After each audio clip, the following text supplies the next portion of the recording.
The protagonist of our story is reincarnated into this weak-ass blonde trash villain, Moon Campbell, who is fated to be kicked out of the house, and even within the house, he is constantly tormented by the maid girl, the ice princess, and the Credo wannabe girl, who is actually the real MC of the story. But the torment is not what you expect. It's good too good, in fact, that even I wanted to switch places, constantly stepped on by mommy-made energy, barely surviving while the girls ran wild, and much more satisfying, like getting locked up in a dungeon, becoming the mechanic toy for one of the girls, emptied every single day, pure, satisfying suffering. Meanwhile, his father was off at war, and before leaving, he demanded that by the time he returned in a year, he wanted all the maids to get pregnant. That was how the family business ran, all about legacy. But Moon Campbell is hella weak compared to the insane power levels of every girl in this world. Could he handle it? Well, that didn't matter, because everyone else was just here for the thick babes. So, let's begin without wasting time. The story kicks off inside a grand castle, home to the Campbell family. The guy wakes up confused as hell,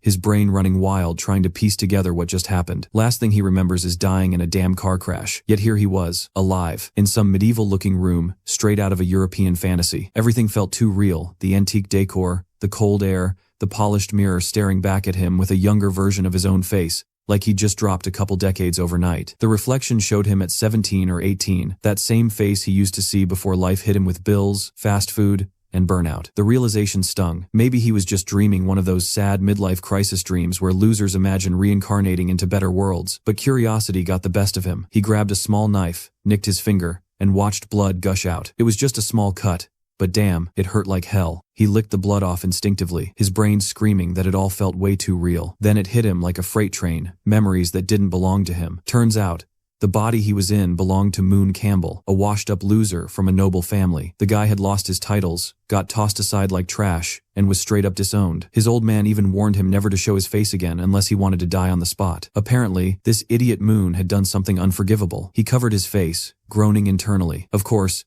out of all people, he had to transmigrate into that guy, the blonde-haired villain who was basically the punching bag in a light novel he'd once read. He remembered the title crystal clear, the strongest female main character in history. Yeah, that cringe name said it all. A classic story about a girl abandoned by her family who later becomes a total monster-slaying badass. And in that story, Moon Campbell was one of the first idiots who tried to mess with her, sending goons after her early on, only to get destroyed when she leveled up like crazy. His whole scheme got obliterated. He got kicked out of his mansion, exiled, and eventually turned into a beggar no one gave a damn about. 20 chapters later, the readers didn't even remember his name. Reincarnation is a cool concept, but reincarnating into a disposable villain with zero plot armor is an absolute fucked up nightmare. Right as he was processing that tragic reality, a knock echoed from the door. A maid walked in, all calm and professional, asking what had happened. He brushed it off, pretending it was nothing serious.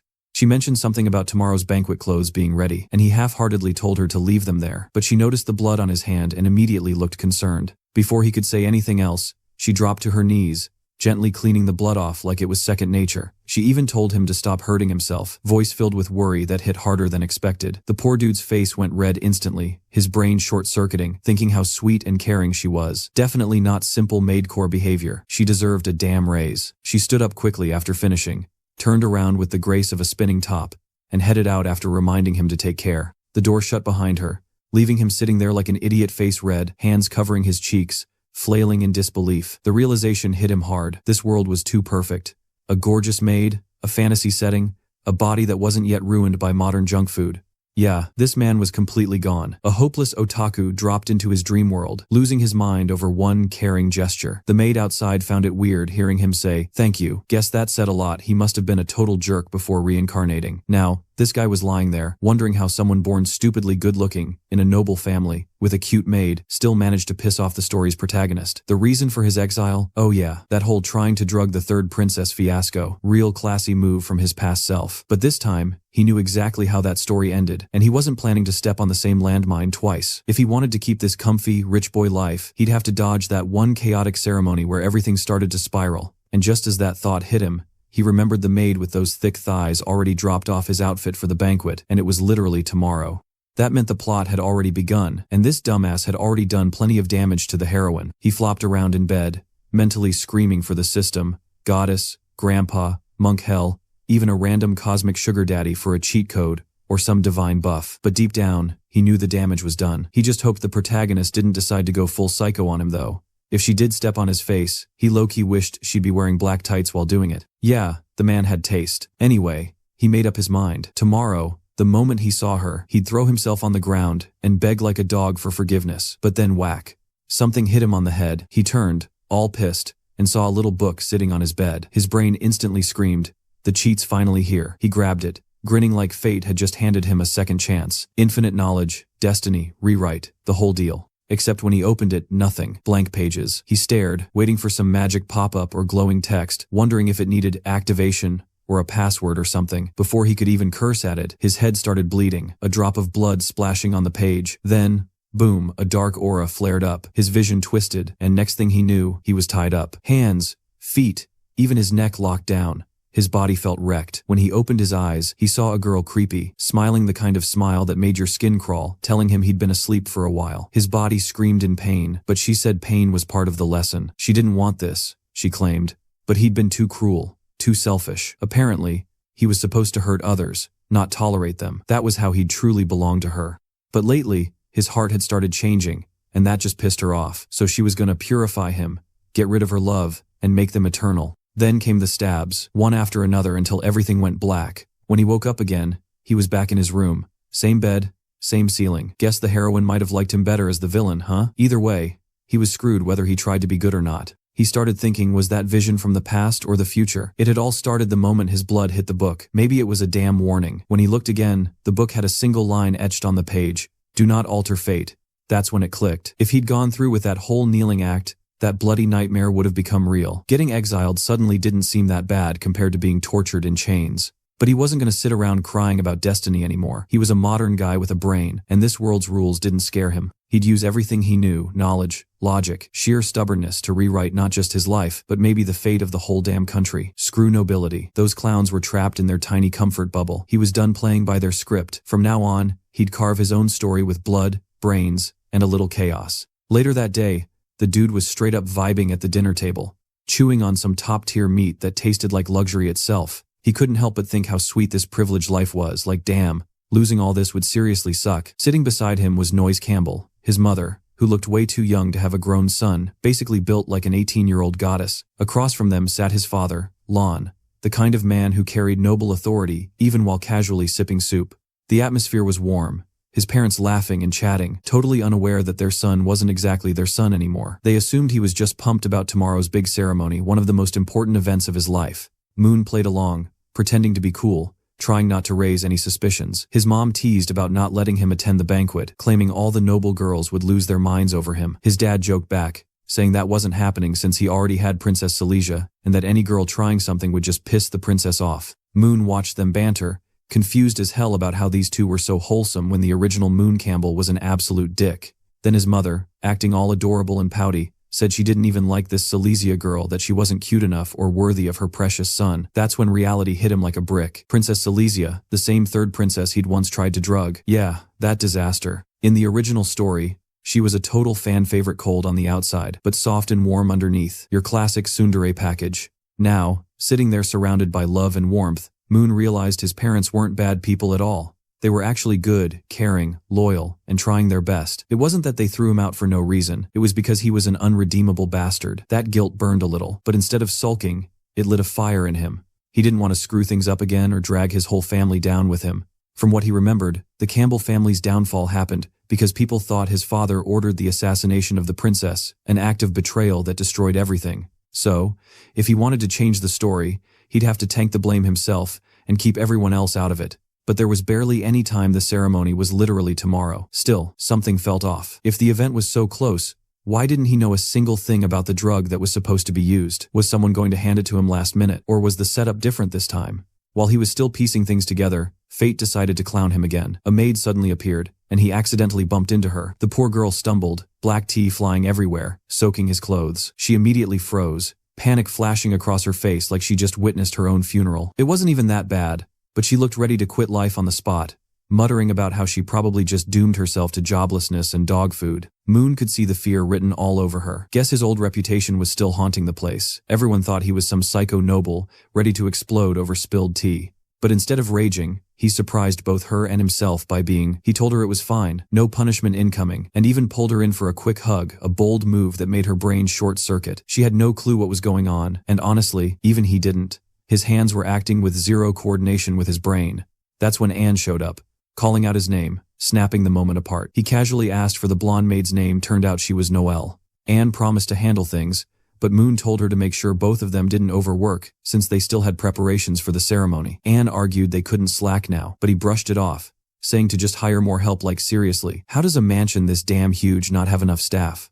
Anne nodded, agreeing to it, and walked off. As Moon left, the two maids whispered behind him. Noel mentioned how weird it was that the young master suddenly started letting people help when he used to call everyone dirty. Anne nodded, saying she noticed the same shift, and thinks it was time to push their plan forward before things spiraled out of control. Back in Moon's room, the guy was tearing through boxes like a detective on caffeine overdose. A poison strong enough to take down the third princess wasn't just some cheap trash, it had to be a high-tier, pricey-ass hallucinogenic potion. While rummaging around, he stumbled upon a black market card, jackpot, that was definitely used to buy whatever the princess ended up drinking. The scene cut to the capital's commercial district nighttime, shady alleys, low whispers, all that sketchy vibe. Moon told the group to wait back while he went off solo to get a few supplies. Moving through the dimly lit streets, he kept his hood up, trying to remember the exact route from the story he once read. Eventually, he stopped in front of a grim-looking door and muttered the code word, sewer rats. One flash of his credential, and the guard nodded him in. Welcome to the loopholed black market, a real den of sins. Shelves stacked with potions, weird ingredients, creepy magical beasts, even synthetic ones made from gods know what, and of course the usual fantasy cliché slaves for sale. One of his future allies in the novel was actually bought from this dump, but that wasn't today's mission. Right now, he had bigger messes to clean. He entered a private room where someone wearing a cat mask was waiting. The figure leaned back like they owned the place, asking what kind of goods he was after. The shelves behind them glimmered with colorful potions, every type imaginable. Moon asked for something colorless, odorless, deadly to mages, and capable of knocking them out for hours. A risky order, but necessary for the plan. He didn't actually plan on using it for anything messed up, but who the hell knew what he was really thinking anymore? The masked figure chuckled, clearly getting the wrong idea, hinting that maybe he was prepping for some twisted night. They even offered to hook him up with a few slaves if he wanted to spice things up. Moon ignored that sleazy tone and started leaving, but the cat-masked seller told him to wait while they fetched the potion. And damn, when he looked again, he couldn't even tell if that person was a man or a woman. The body proportions were way too good, and whoever drew that character in the novel had definitely gone all in on the fan service. The seller's movements were smooth, confident, probably a badass woman running the whole underworld scene in secret. Then, before the silence could stretch, the door swung open again. Another figure walked in tight black tights, killer confidence. You already knew what kind of energy that was. She walked up, saying she was there to buy a high-grade drug specifically for mages, one that left no trace. The seller froze for a second. This was the same rare stuff Moon had just asked for. What the hell were the odds? Moon's eyes widened. He didn't think women went for potions like that. Poor bastard she planned to use it on. Still, not his circus, not his monkeys. The woman tossed 2 small vials onto the table, saying that was the exact one everyone had been chasing lately. The liquid shimmered a bright color, but once mixed into wine, it turned invisible. Just a few drops could knock out an elephant for 3 damn hours. Moon was floored by how powerful it was. The cat mask seller smirked and said if he didn't believe it, he could always test it himself. He'd just be passed out on the floor for 3 hours, still paying full price. The price is a solid 130,000 Amelias. Yeah, not cheap. Meanwhile, the mysterious woman in black tights said she didn't have any Amelias, but she had another way to pay. She slid a letter across the table. The seller hesitated. It was valuable. Too valuable. Reading it, the seller's eyes flicked up in surprise, asking if it was legit. The mysterious woman said the seller could verify it with her own damn skills if she wanted. No surprise here, it was probably Anne. Who else could it be? The seller nodded, agreeing that the potion was hers. The woman pocketed it, gave a curt nod, and walked out without another word. Moon, trying to act like a pro, said to just charge his potion to his card. The seller tossed in a bonus vial, saying that if he mixed the two together, the experience would hit harder, whatever the hell that meant. He tucked both potions away and casually asked about the information the woman had offered earlier. But the seller was clearly more scammer than saint. She said she and that woman were old friends, but if he wanted details, it had cost him 900,000 Amelias. Moon gave her the side eye. No way. That was a daylight robbery. He wasn't about to let some shady underground chick play him. He was from the modern world. He knew how scams worked. He turned around and left. The door closed behind him, and the seller chuckled, whispering that she hoped to see him again soon. Then she slowly removed her cat mask, revealing a dangerously beautiful woman. Now, fully aware of what kind of storm was about to hit the mansion, She smirked to herself. The smartest move? Selling the info to both sides and watching the world burn. She definitely had that kind of look, the kind that loved chaos a little too much. The next night, the Campbell Palace was buzzing with clueless nobles wandering around like they owned the place, and there was Moon right in the middle, soaking it all in, like some confused king in training. Out of nowhere, a mustachioed gentleman appeared with his third daughter, insisting it'd be amazing if she met young Master Campbell. The girl barely glanced at him before her whole body went into full panic mode.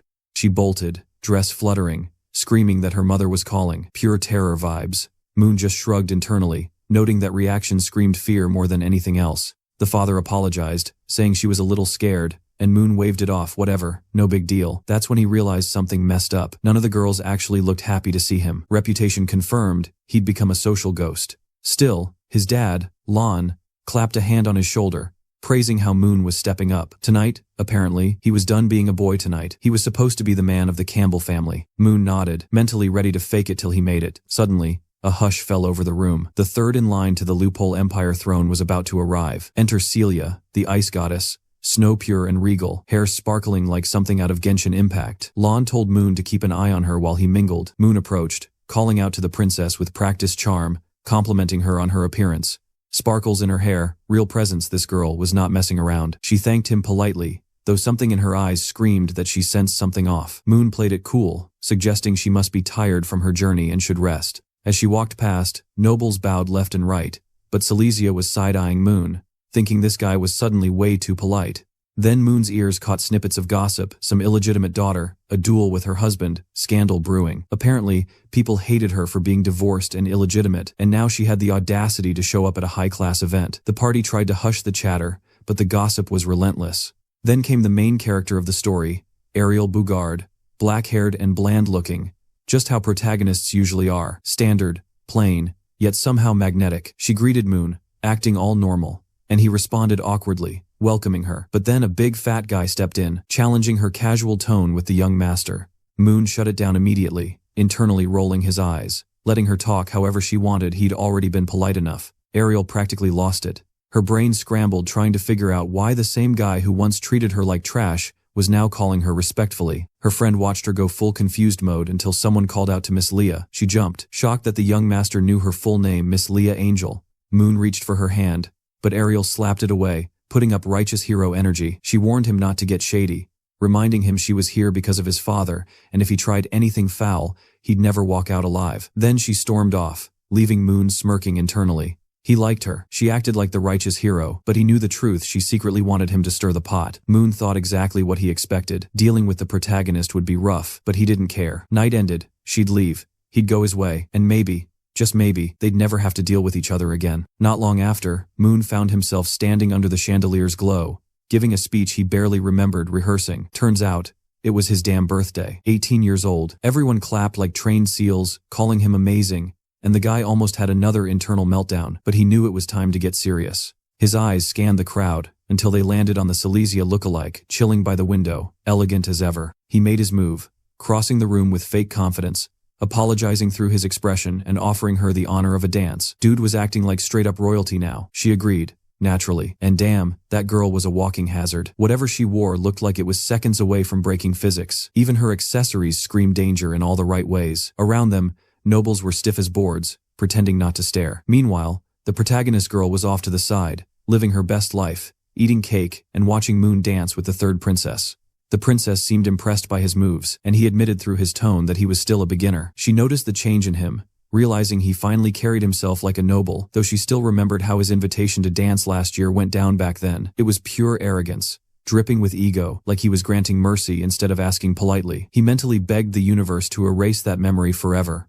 The music picked up, and the plot thickened. They moved together, smooth and synchronized, the air between them charged with something new. Then Moon slid in closer behind Silesia, almost like an adventurer calling for backup in a co-op fight. But instead of battle talk, he hinted they needed a private conversation. She already knew this engagement was nothing but a political setup between their families. Moon, keeping it cool, silently agreed that if she wanted to cancel it, they could team up to make it happen. She pulled back slightly, her face calm but unreadable, and said they'd continue that talk privately. Then, just like that, she asked to head to his room right away. The boy froze internally, his brain blue screening, but before he could even react, she was already dragging him across the hall. Off to the side, two mischievous maids stood whispering, eyes wide, watching the chaos unfold. They gossiped about how that girl just went off with the so-called mentally challenged master. Everyone knew what word they meant but didn't say. They whispered that they had to act quick since this was Lionheart territory now. Back in the room, Moon decided to offer the princess a drink. She refused politely, saying she couldn't have even a single drop. That's when Moon realized he was totally screwed.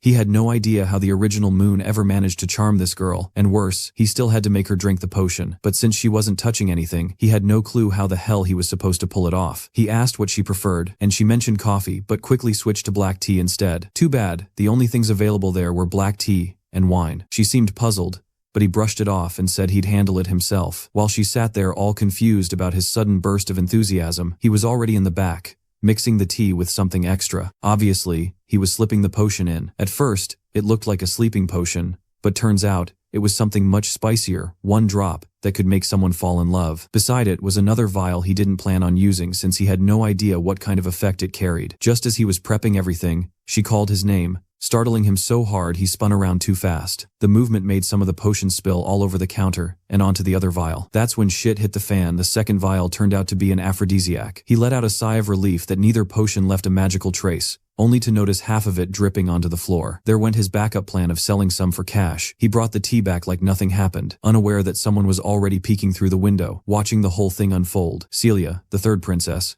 eyed the drink suspiciously, commenting that the Campbell family's black tea looked strangely red and shiny. Moon quickly explained it was brewed with some rare Eastern herb, a real high-class delicacy. She seemed to buy it but decided to play cautious and told him to drink first. Moon smiled nervously, trying to act like an honest noble, but she wasn't fooled. She claimed those who serve should always taste the drink first. Noble etiquette 101. Just as he raised the cup, she switched it out for her own, saying his looked better. 1 sip later, and she was already wobbling. Moon expected the aphrodisiac to kick in, but she went the full knockout route, instead dropping the cup and collapsing right onto the sofa. He mentally patted himself on the back for dosing both cups, ensuring the setup looked convincing. According to the original story, the protagonist was supposed to burst in right now to kill him on sight. To sell the scene, he adjusted Celia's skirt, loosened her outfit a little, stripped off his own shirt, and set the whole image up perfectly. Anyone walking in would instantly assume the worst. He was ready to be the ultimate villain again, except nothing happened. Time dragged on, half an hour passed,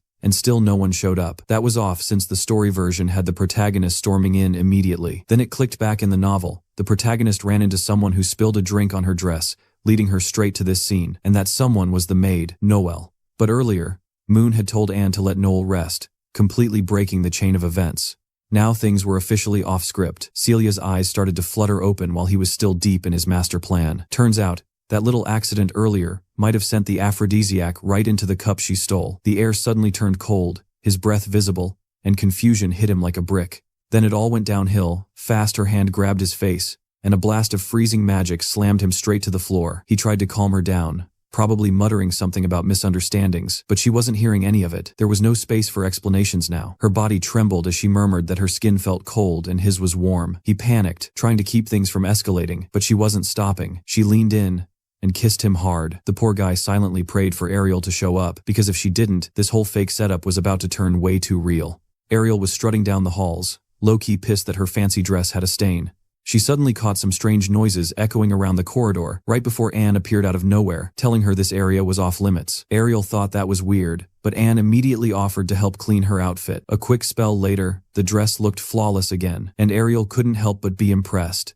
Even the damn maids here knew magic. Then one of them casually mentioned a pasichi cake being served at the party, and Ariel's mood flipped instantly. She lit up like a kid on sugar, all thankful and cheerful. Anne flashed a soft smile, but the second she turned away, that fake sweetness melted into something sinister. Yeah, classic evil maid energy. Ariel, however, wasn't totally oblivious, or maybe she kinda was. She sensed something off, like a faint scent of blood in the air, but shrugged it off. She was inside the Duke's mansion after all, not exactly a place for panic. Plus, she trusted Silesia to handle that spoiled brat herself. Cake came first, murder plots later. Meanwhile, those shady maids were whispering nearby, wondering if Ariel had been the intended target.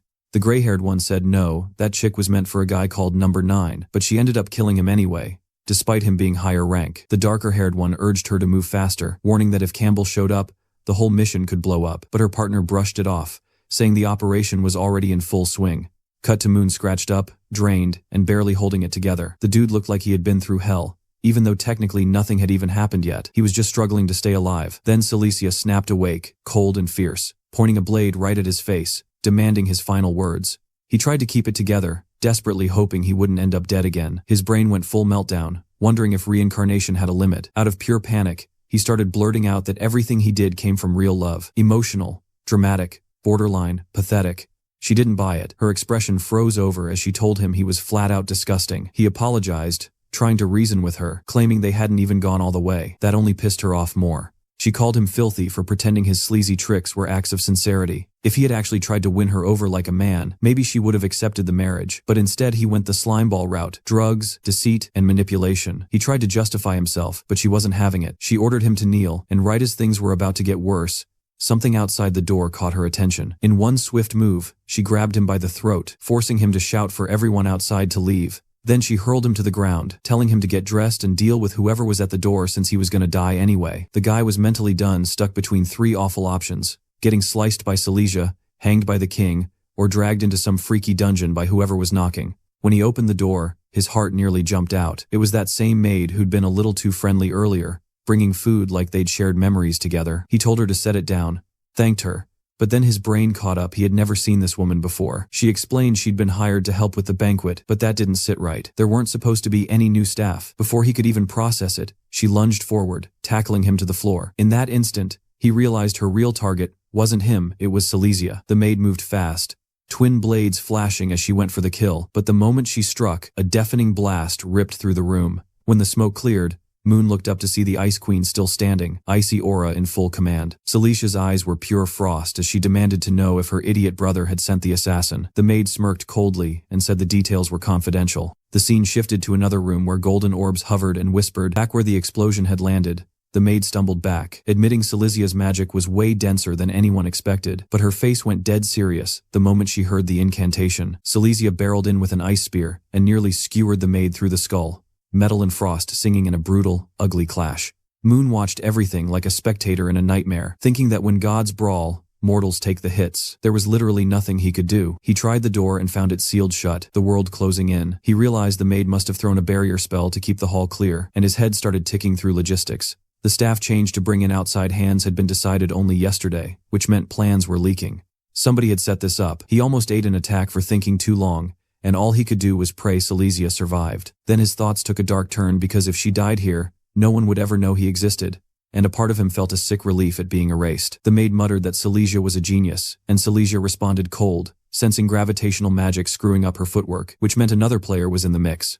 The Ice Princess demanded the maid speak the name of the puppet master or both of them would die in that room. The maid doubled down, saying she wasn't here to kill anyone but to buy time, and nothing else. Then the chamber shook like an angry god was taking a breath. The gay-haired maid announced the room was fully sealed. The other one pulled a vial from her pocket and proclaimed a disgusting offer: the lives of 100 children as a sacrifice to the Lord of the Melting World. Silesia recognized the signature immediately as the stench of a dark god. The mage just smiled like a psychopath, inviting death, and asked the Lord to descend and crush this world. Red energy flooded the room, slamming Silesia against the wall, and she knew in that instant that if those rats showed up now, she had no chance. The maid confirmed the worst they were: rats, foot soldiers, for the real target tonight, the princess. The assassin lunged again, and Silesia snatched the dagger to block, metal clanging against bone. The maid froze, shocked that Silesia could still hold form. Silesia's tights were shredded, blood smeared across porcelain skin, her body beaten and exhausted, but somehow she had avoided the vital points. One brutal kick to the ribs sent her crashing to the floor, but she got back up because Silesia was built different. The assassin promised a painless end and dove in for the finishing blow, blade tearing air and blood spraying like an ugly painting. Then Moon did the impossible and jumped in front of the strike, eating the hit like a lunatic hero. Pure courage, no block, no parry, just pure shoulder-first sacrifice. Silesia stared, stunned, trying to compute why a nobody would tank death for her. Moon hit the floor, spitting blood, and a flash of memory hit him. The other maid had opened the door earlier and told him he could run and leave it all behind. He had thought about leaving but couldn't. He had chosen to stay, and his stupid human heart made the play. The dark maid cursed him as useless and told him to stop getting in the way, but Silesia moved through the chaos and slashed deep at the neck of the attacker, the girl dropping to her knees as frost and blood mixed, and the Ice Princess declared the business over. Moon lay there barely clinging to life while Silesia knelt beside him, the moment quiet and awful. Seeing him jump in without a plan flipped a switch in her head. If he had acted like this because he hired assassins, things would be simple, but he hadn't. He had protected her without thinking because if she had died, no one would have known what he did. That truth hit harder than any blade. He croaked that none of it mattered anymore and that, like she once said, he had chosen to act like a true man.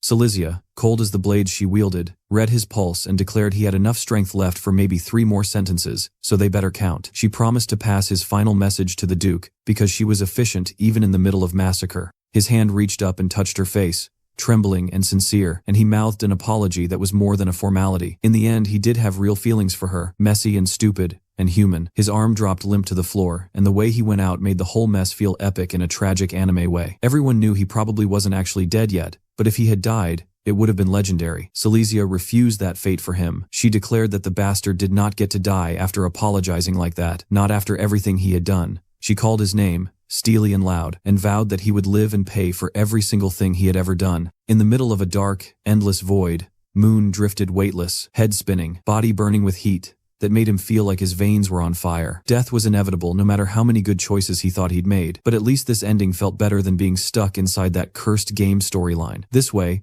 he got to choose how he went out. Then out of nowhere, black energy started pulsing beside him. A strange panel appeared, floating mid-air, showing stats like some messed-up character sheet. It listed arrogance, envy, greed, shamelessness, and laziness, all tied to the 7 deadly sins. His numbers looked insane, minus 90% in gluttony, 99% in envy, and 50 in arrogance. The pages of some invisible book flipped open like they had a mind of their own, the system telling him to keep trying for now. He cursed under his breath, wondering why the damn thing decided to show up only after he died. Then a faint meow echoed from the void, and suddenly, the scene twisted and shifted into the sewers. The gray-haired maid glided through the underground, her presence sharp and ghostly.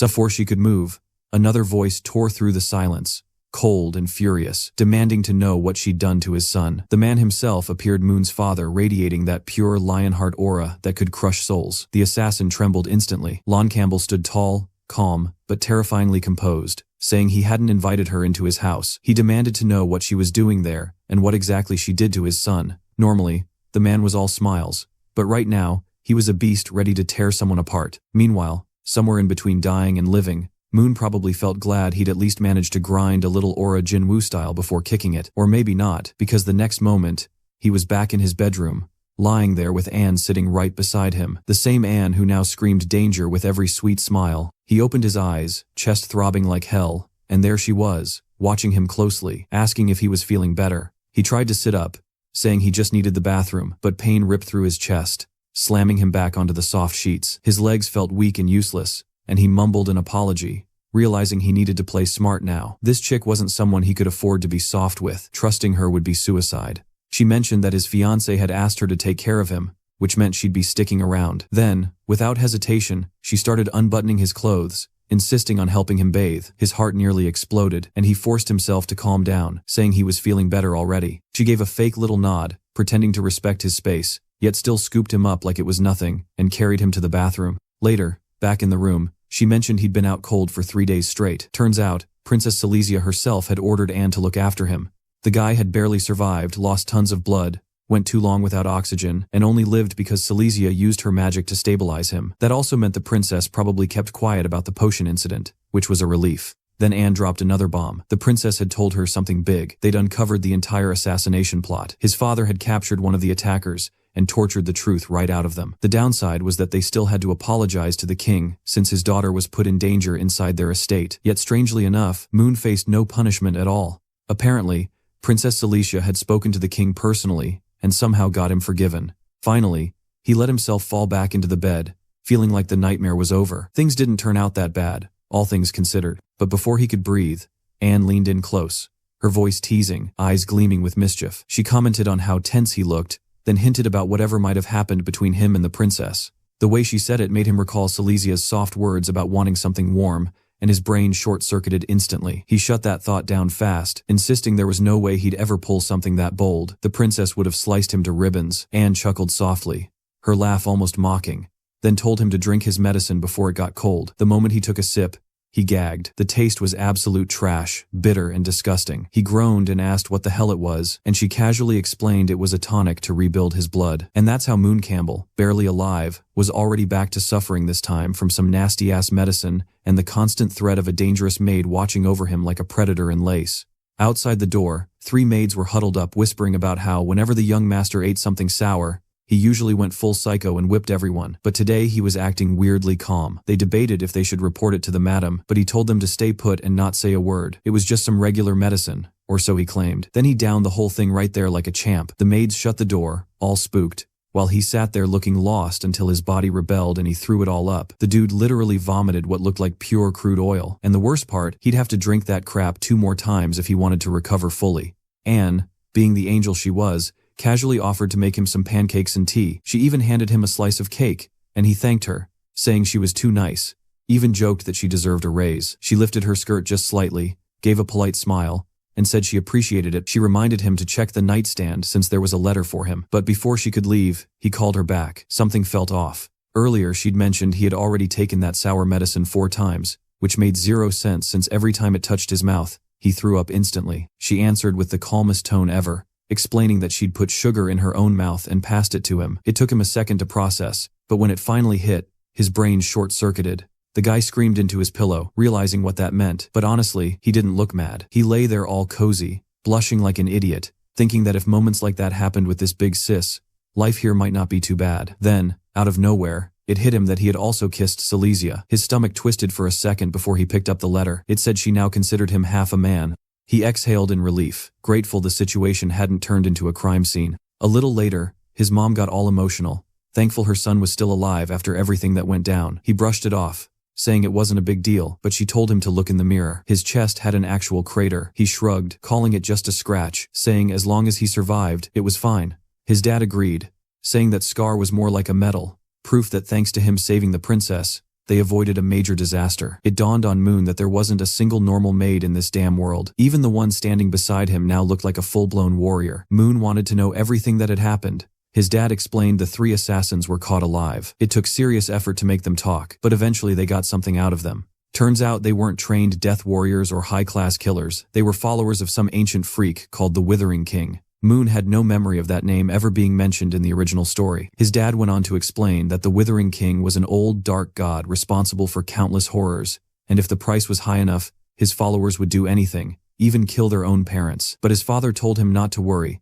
that he'd already given the order to wipe every one of those bastards out completely. The protagonist was stunned. His mom reminded him that his father earned his rank through pure military merit. Moon, bold as always, said he was proud to be his son. It was well deserved. What he really wanted now was to know who was behind all this. His father said they couldn't find that out because every captured assassin had been cursed. The moment they tried to speak the name of their employer, they burst into flames and died on the spot. The black market got wiped out entirely, but no actual evidence survived. Moon found it oddly fascinating that his dad destroyed the black market because the same thing had happened in the original novel. In that story, it was the event that killed his favorite character, favorite for what reason, even he didn't want to think about. Furious, the father in that book sent the royal knights to burn the city to ashes. That massacre dragged on for 3 months, the sewers overflowing with blood. At least this time, it ended way faster. In the book, this event had been a major turning point for Ariel, a huge growth arc, the moment where her aura evolved and she leveled up like crazy. But now, because of his tiny butterfly move giving the maid 2 days off, that entire character development path just got nuked from existence. Later that night, everyone in the house told him to get some rest, but sleep was the last thing on his mind. The story around him was spiraling out of control, going off script in ways the original novel never hinted at. The more things changed, the less he could rely on what was supposed to happen. So, he started forming a plan, a messy, desperate kind of plan. Step 1. Survive. Step 2. Avoid that nightmare ending where he ends up tied to a table getting violated. Step 3. Get stronger, no matter what. And above all else, stop trusting the damn book. He sat there thinking through every possibility until he realized none of it made perfect sense. He had to be smarter, more cautious. The truth was, he still had no clue who that figure from his vision had been. It didn't look like Ariel, and it sure as hell wasn't Silesia. Whoever it was, it gave him the creeps. He finally dropped onto the bed, realizing overthinking would only fry his brain further. Right now, getting stronger was all that mattered. As the son of a duke, he had access to all the resources he could ever need, but everything felt so painfully conventional. The previous owner of this body had wasted an entire year in some elite academy and came out with nothing except a pathetic light spell. Trash tier magic, 0 returns. Still, being born from such a powerful bloodline had to mean something. There had to be at least a trace of talent in him somewhere. Even then, he knew he'd never reach the same level as the protagonist squad. In this world, people like Ariel were chosen by the gods themselves, untouchable, glowing with divine favor. Silesia was living proof. carrying the authority of an ice goddess, and leveling up endlessly like a cheat character. Divine power wasn't something you could grind your way to. No amount of effort could compete with that kind of blessing. And then there was Ariel, surrounded by not one, not two, but more than 10 insanely beautiful elemental spirits. The kind of luck that made anyone else's existence feel pointless. Still, as miserable as his situation looked, he wasn't about to sit around waiting to die. He needed enough strength to defend himself if Ariel ever decided to go berserk on him. And maybe, just maybe, there was still a way to unlock something new inside him. He snapped his fingers, and the infamous black book appeared out of thin air, only to smack him right in his crotch. He cursed under his breath, pissed that the damn thing kept treating him like a chew toy. Then came a sharp whistling sound as the book opened on its own, flipping pages like it had a mind of its own. It started replaying every recent event in extreme detail, down to the smallest moment, and it was driving him insane. The way it was written made him sound like some shady creep lurking around an innocent girl, which only added insult to injury. That's when he noticed something strange. One of the words in the text assassin was glowing in blood red. A weird energy flared around him, pressing against his skin, and he snapped at the damn book to at least give a damn warning next time. Suddenly, Moon found himself in a new room, the air heavy and dim. One glance around and he could already tell this wasn't the same dungeon as before. Maybe it was another area hidden inside that cursed book. Before he could even process it, footsteps came from behind. He turned, and there she was again, that same girl who'd already smacked him in the neck once. He didn't even get a chance to react. Boom, lights out. Next thing he knew, he was back in bed, staring at the ceiling like a corpse revived. The poor bastard didn't even get 2 seconds to understand what went down before getting dropped in one hit. Then the damn book started glowing again. When he checked, his dagger combat skill was sitting at 1%, and Shadow Step at a sad 0.5. Still, that was something. He'd finally discovered his actual combat stats in this screwed-up world, and he was fired up, convinced that his hack was going to be totally broken once he got the hang of it. Later that night, he lay there mumbling about how close he came to dying. 3 seconds. That's all he lasted in there. But when he checked his proficiency again, both skills had gone up by 1%. That's when he knew it. His system was busted in the best way possible. Every ability, maybe from enemies he beat or even just ones he witnessed, could get recorded in the book for him to learn. Or maybe it only worked through combat. Hard to tell. If it were based on sight, he figured he should have already picked up that ice skill from the girl. But maybe that one was divine tier, straight from a goddess. Whatever the case, he was already plotting his next move. The idea of getting his hands on stronger skills had his blood pumping. He muttered that it was only a matter of time before he mastered those dagger techniques completely. He didn't really know the fastest way to grind proficiency, but he was about to find out soon enough. Then the book smacked him right in the face like a jealous ex. The next moment, he took a kick to the head, got slashed across the chest, and ended up shredded again. Meanwhile, outside, Anne knocked softly on his door. She peeked in and saw him buried under the covers, thinking it was adorable.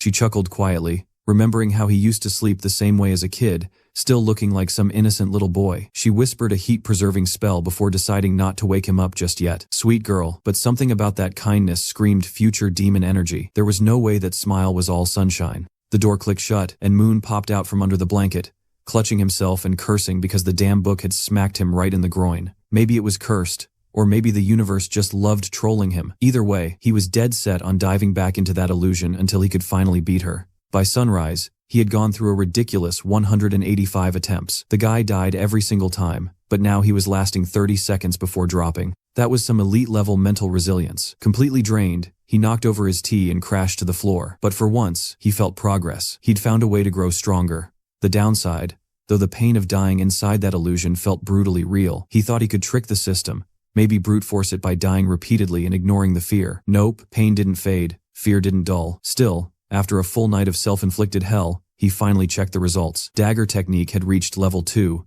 and Shadow Step was now sitting at 11%. Nowhere near assassin tier, but still, evolution was evolution. Pumped up, he activated Shadow Step and dashed across the room like smoke on legs. Everything felt electric, until pain shot through his foot. He'd burned himself mid-move. He realized how effortlessly that assassin chick had used it back when she attacked Celia. Of course she had. Those techniques were way too advanced for a tier 1 scrub like him. He remembered from his academy days that moves like these needed ki to reinforce the body and reduce recoil, something only level 2 warriors could pull off. So now, his new plan was simple: find a real teacher, preferably one who looked good while doing it. His mind instantly drifted to Saint Maria from the academy, the literal dream. Only problem was, he knew tons of badass mages but not nearly enough strong warriors. That's because in this world, magic was ridiculously broken. Martial arts barely mattered because why bother training punches and kicks when a fireball could melt your face in a second? Then it clicked. There was one warrior, the most powerful in the story, no doubts. No, maybe. That warrior was his dad. Moon couldn't believe he had completely forgotten that the final boss of the story lived in the same damn house. In the last 100 years, no one had shaped the world like Lon Campbell. 15 years old, and already a royal guard. 20, and he crushed rebels. 27, and he became a marshal of the empire. 32, and crowned Lionheart King. Never lost a fight. The man was a living legend. Moon thought about it and realized that the original Moon Campbell deserved the tragic ending. He had everything, perfect life, a father who could have taught him everything, and he still blew it. Now it was different. Moon was planning to get personal training from the man himself. Perfect timing, too, because Anne came knocking, saying the master wanted him. He followed her out, almost bumping into 2 more maids. One wore glasses. Finally a thin girl in the story. Moon noticed they called Anne the headmaid now. Complimented her promotion, and she explained the previous headmaid had resigned the moment he woke up. Moon wondered if she'd been forced out because of him, but Anne assured him she was still part of the household and it wasn't a big deal. Then his mother pulled him into a warm, full-on hug, practically insisting he call her mommy 1,000 times. She pressed his head to her stomach and revealed she was pregnant, meaning a little sibling was on the way. Just then, his father walked in, telling her to take it easy. Moon had just gotten out of bed and recovered, so maybe don't go overboard. Later, he learned his dad was heading back to the front lines. Next to him stood a maid so massive, it was obvious the Duke had very refined tastes when hiring. Lon announced he'd be gone for at least a month, maybe longer, and Moon needed to stay in the capital. He turned to Miss Fey, counting on her to look after everyone. Moon tried to argue. There were other generals, he was a duke, but his father said the situation had become urgent. Abyssal demons were appearing near the borders, though Moon immediately knew this was a distraction to split human forces. The real invasion wouldn't come for 3 years, when Ariel rose as the savior, which meant that Moon's plan to train with his dad was basically shredded. A griffin and carriage arrived. His father waved goodbye, warning his wife not to cry, and promising he'd return soon. He called Moon over and praised him for risking his life to protect the Empress, saying that was true knightly courage, the kind that ran in Campbell blood. He reminded him of the family symbol. The sword represented strength, and the blade of the empire. The dragon represented the enemies they must defeat. Every man in the family would eventually step onto the battlefield. Moon didn't know if he would follow that path, but it didn't matter. What mattered was that he had become a real man. His father promised to invest every resource he hadn't had in his own youth to make Moon stronger. Moon stayed silent for a moment as his father shifted to a serious topic. Anne. Lon asked what Moon really thought of her. Moon was thrown, saying she was nice, and didn't see why this even mattered. His father explained that he had watched the girl grow up, that she came from a good family, that she was smart, and most importantly, she saw Moon as more than just her master. If he didn't want to lose her, he needed to act. Moon froze as his dad laid it out bluntly. The family needed more heirs. With his wife just pregnant with their second child and him heading to the front lines, there wouldn't be time to make more. Moon nervously mentioned he was technically engaged to Silesia, but his father brushed it off. That was political. Even if they married, she'd be the main wife, Anne the secondary. Then his father's face went stone cold, delivering the final verdict. In 3 years, when he returned, Moon better have a child. That was the plan, final and ruthless. Anne thrown at him like that was absolute chaos, and Moon couldn't help thinking this was a hard pass for anyone sane.